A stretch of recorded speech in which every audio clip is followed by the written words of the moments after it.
Pose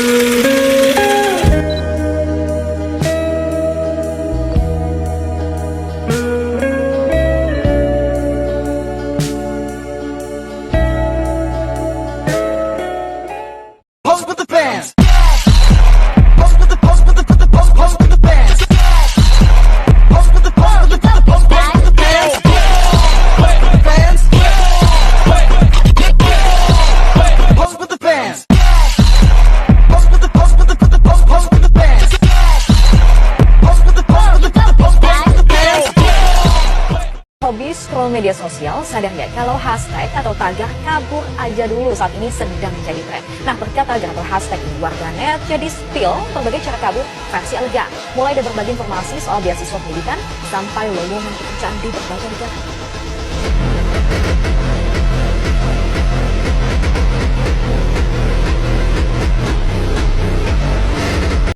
Diskriminasi kan udah bentar lagi nih. Kalian ada rencana direkrut gak? Apa gitu kan katanya kan yang penting harus pakai helmet kan. Terus kalau helmet tuh nggak tahu aja. Biasa aja. Yang penting seragam. Kelompok ini maaf tujuannya. Guys, kayaknya udah dulu deh bahas diskriminasinya. Gimana kalau kita bahas obrolan yang beda nih? Harus mau. Soalnya menurut gue ini kayak menarik aja gitu. Apa coba apa? Kayak tau gak sih berita yang lagi Heboh. lagi heboh? Yang hashtag kabur aja dulu yang soal pajak. Oh, yang itu. Aku juga tahu sih, soalnya kan sampai buat demo kan segala macam. Oh iya, Iya. baca juga sampai di Twitter, Instagram, Iya. Kalau mau bahas pajak di Indonesia nih, ya mending kita kabur aja lah udah. Masalahnya banyak yang milih kabur dulu karena ngerasa kebijakannya itu nggak jelas. Nah, makanya itu kita bakal bahas nih.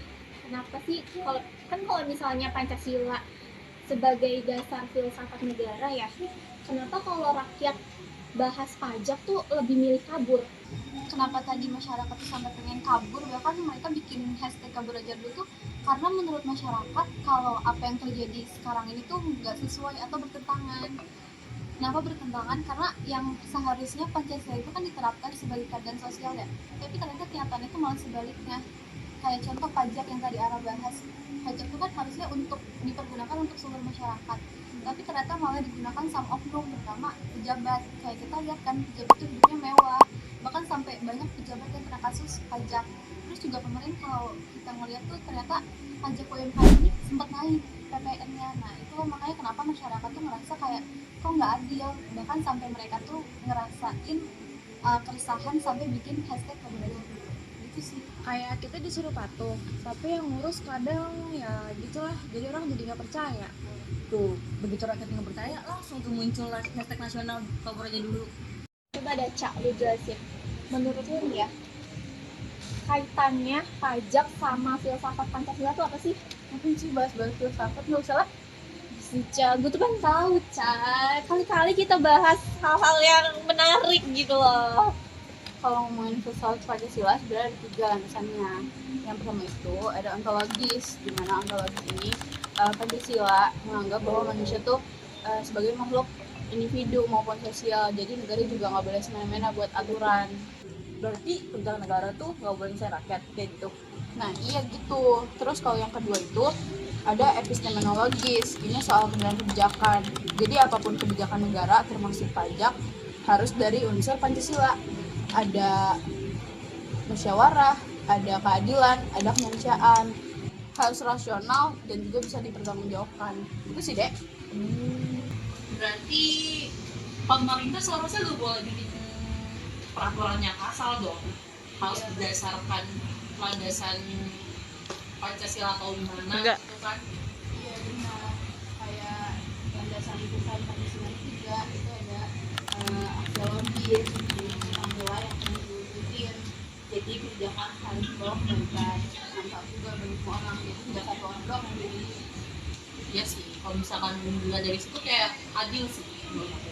Ya kan? Makanya Iya. kenapa ada filsafat Pancasila tadi dengan 3 landasannya. Ya, masuk apa? Masuk. Yang pertama, solusi relatif menurut aku ya, itu ada transformasi real time tentang perpajakan biar ya rakyatnya seneng aja gitu dengan perpajakan gara-gara ada transparansi tersebut menurut aku sih.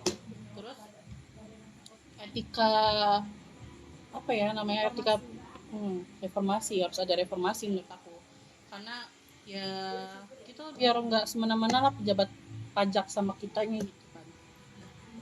Terus yang ketiga itu ada perpajakannya tuh harus berbasis kemampuan.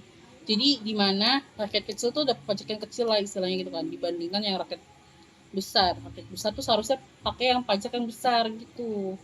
Terus yang terakhir itu pemerintah seharusnya lebih mengedukasi kembali kepada masyarakat biar mereka tuh mau dan senang hati untuk mengikuti pajak ini. Terus biar juga rakyat nih tahu apa sih pajak ini sebenarnya buat apa gitu kan. Itu aja sih menurut aku. Kalau di Indonesia nih pajaknya bener mah gue juga rela kali bayar pakai Krisma, sumpah ini mah. Jadi intinya tuh kan kalau misalkan Pancasila dijadikan sebagai dasar filsafat, harusnya semuanya tuh berjalan selaras dengan apa yang ada kan. Jadi berstandar moral sama intelektual. Kayak kalau kebijakannya aja tuh kayak gini dan nggak selaras, kita pun makanya masyarakat merasa resah sampai akhirnya ada hashtag kabur aja.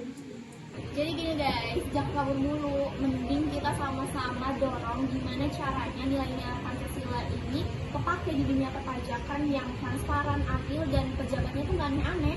Setuju sih, setuju banget. Emang sama kayak gitu. Ya tapi kalau misalnya pajaknya datang jam 2 pagi itu bisa lah kita kabur dulu, besok bakal dibayar guys.